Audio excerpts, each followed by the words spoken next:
আমাকে ভুলে যাও, আমি বিবাহিত মেয়ে। পারলে মাফ করে দিও, আমাদের সম্পর্কে কোনো ভবিষ্যৎ নেই।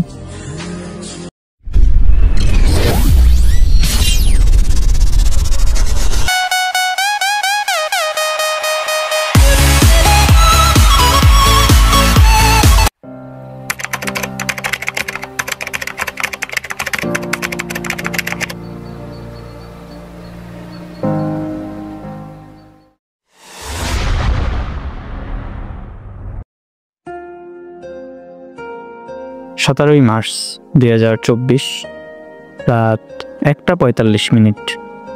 আমি টিকটক স্ক্রল করছিলাম, হঠাৎ একটা আইডিয়া আসলো।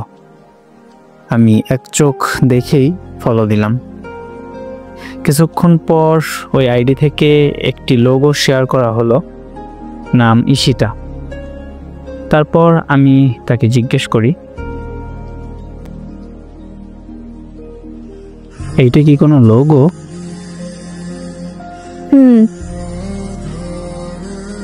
কিসের লোগো? এমনি কিছু না।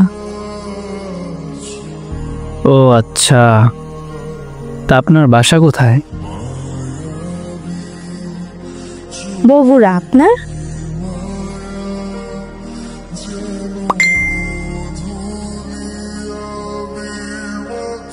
কি করেন? কিছু না, এমনি বসে আছি। আপনি কি করেন? এই তো টিকটক দেখি। ও আচ্ছা।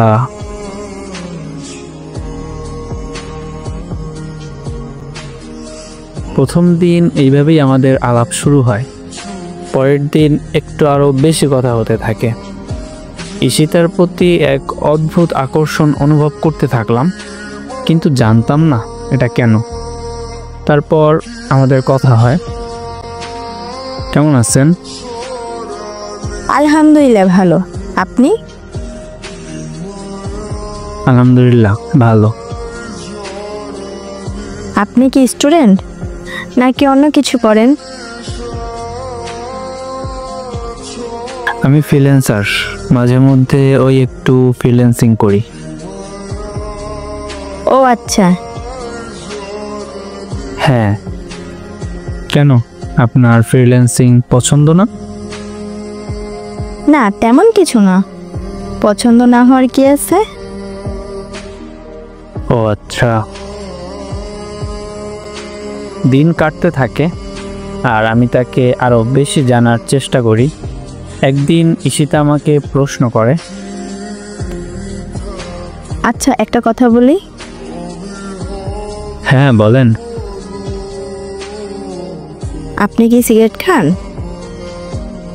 হ্যাঁ, সবই চলে। যেমন? নেশা জাতীয় সব জিনিসই। এসব কেন খান? ছোটবেলা থেকেই খাই।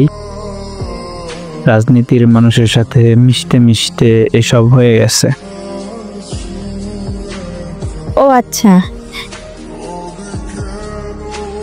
আচ্ছা, আপনার কেমন ছেলে পছন্দ? একদম খারাপ খারাপ ছেলে। কেন? কারণ এমন একজন ছেলেকে চাই যে সবকিছু করবে এবং আমাকেও ভালোবাসবে। বুঝলাম।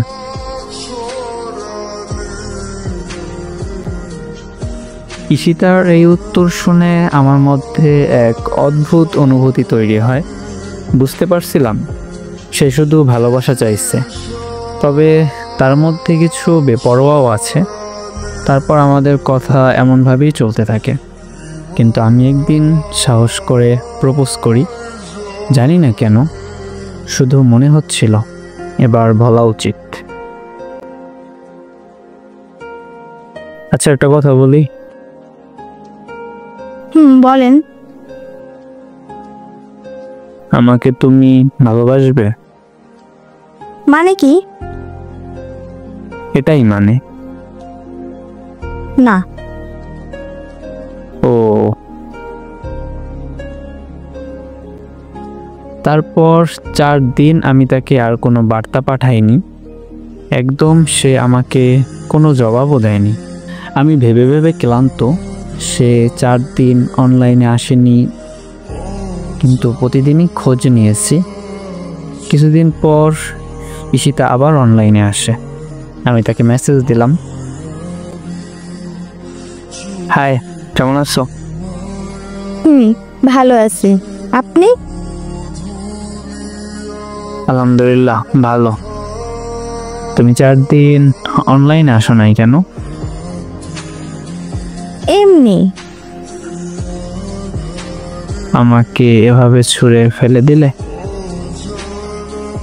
আমি রাজি, কিন্তু আপনার বাজে স্বভাবগুলো ছাড়তে হবে। ঠিক আছে, আমি চেষ্টা করব। একবারে তো হবে না, ধীরে ধীরে ছেড়ে দেব। ঠিক আছে। তারপর আমি বিদেশে যাওয়ার জন্য পাসপোর্ট জমা দিয়েছিলাম। ঈশিতাকে বললাম সেই ব্যাপারটা। তারপর সে বলল ঠিক আছে।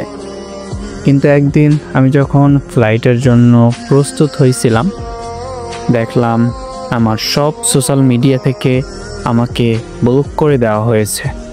আমি তো হতাশ, বুঝতে পারছিলাম না কি হয়েছে। হোয়াটসঅ্যাপে মেসেজ দিলাম,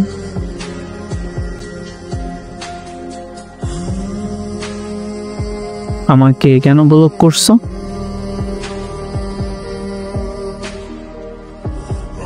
আমাকে ভুলে যা, আমি বিবাহিত মেয়ে।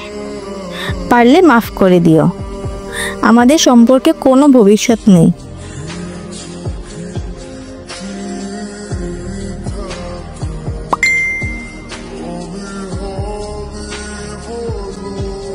এই কথা শুনে আমার মাথায় সব কিছু যেন অন্ধকার হয়ে গেল। অবিশ্বাস্য লাগছিল। আমি কয়েকদিন কিছুই খেতে পারলাম না। মাথায় একটাই চিন্তা ঘুরছিল, সে কি সত্যি বিবাহিত? আমি কোনোভাবে এই সত্যটা মেনে নিতে পারছিলাম না। একদিন হসপিটালে ভর্তি হয়ে গেলাম। শরীর খারাপ হওয়ার পর সে খবর পেয়ে আমাকে নক দিল। তুমি কি ঠিক আছো? হ্যাঁ, আমি ঠিক আছি। তবে তুমি কি আমাকে ভুলে যাবে? তুমি বিদেশে চলে গেলে আমি বুঝতে পারছি। আমরা বন্ধু হয়ে থাকতে পারি। আমি না তোমাকে ছাড়া থাকতে পারবো না।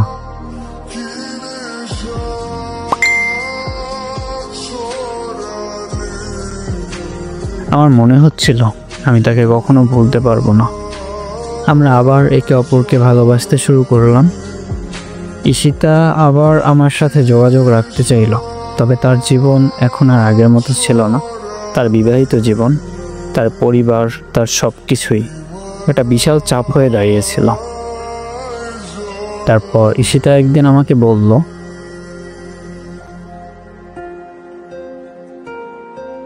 আমার জামাই আসবে, কিন্তু তার আগে আমাদের বিয়ে করতে হবে। কেমনে? আমি তোমাকে ভালোবাসি। আমিও তোমাকে অনেক ভালোবাসি। আমাদের কিছু একটা করতে হবে।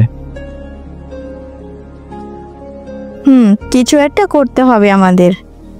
আমি তোমাকে হারাতে পারবো না।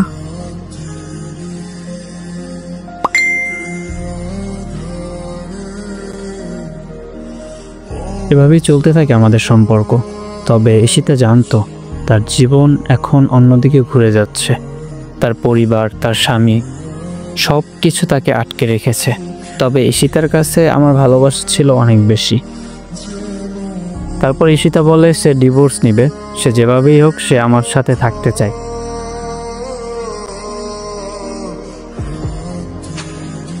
আমি ডিভোর্স নিব, যেভাবেই হোক আমি তোমার সাথে থাকতে চাই। আমিও তোমার সাথে থাকতে চাই।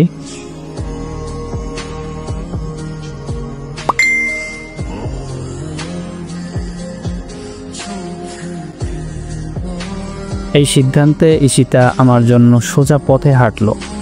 পরিবারের প্রতি দায়বদ্ধতা, বিবাহিত জীবন এগুলার সঙ্গী হতে চাইল না আর।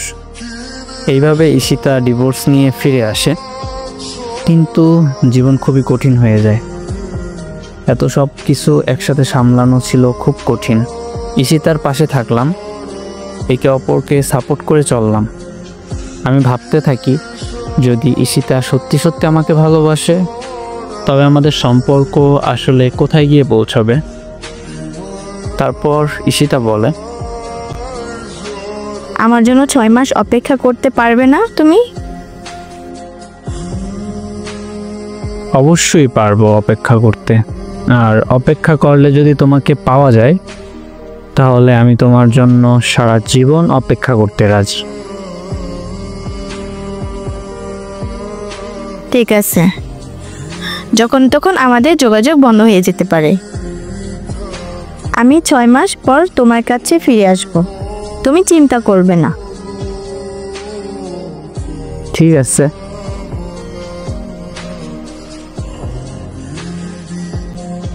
একটা মানুষের সাথে এতদিন কথা বলার পর তার সাথে কিভাবে 6 মাস কথা না বলে থাকবো?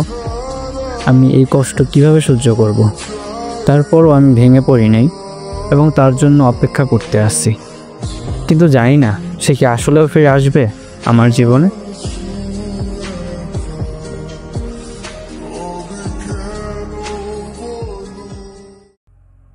আসসালামু আলাইকুম। আসলে একটা বিবাহিত মেয়েরে ডিভোর্স দিয়ে আনা আর একটা ডিভোর্স হওয়া মেয়েরে বিয়ে করা বা রিলেশন করা কিন্তু এক না। কথা হইলো, একটা মেয়ে যদি একটা সংসারে থাকে, তার সাথে সম্পর্ক যত পারেন কথাই বলবেন না। আর আমাদের সমাজে কিছু মেয়ে আছে, তারা যখন প্রথমে কথা বলবে তাদের মেইন পরিচয়টা দিবে না। যখন একটা ছেলে তার প্রতি দুর্বল হয়ে যাবে, দেখবে তারা ছাড়া সে আর থাকতে পারতেছে না, তখন তার যত গোপন কথা বা যত কথা লুকাইছে তখন সেগুলো সে প্রকাশ করবে। কারণ সে জানে এখন আমার প্রতি দুর্বল, আমি চাই বলি না কেন ওইগুলোই মাইনে নিয়ে আমার রাখবে। এগুলো কেন, মানে এরকম কেন করেন আপনারা? আর এই গল্পের ভিতর মেয়েটা প্রথমে বলে নাই, তাইলে হয়তো বা এতটা আসক্ত হয়ে পড়তো না ছেলেটা। কিন্তু জামাই থাকার পরেও তার থেকে ডিভোর্স নিয়ে সম্পর্কে আগানো আমার কাছে ভালো লাগে না এই বিষয়টা। তো আপনাদের কাছে কেমন লাগছে জানাইয়েন। আর গল্প শেয়ার করতে চাইলে ইনবক্স করেন, মানে এই যেন অবধি।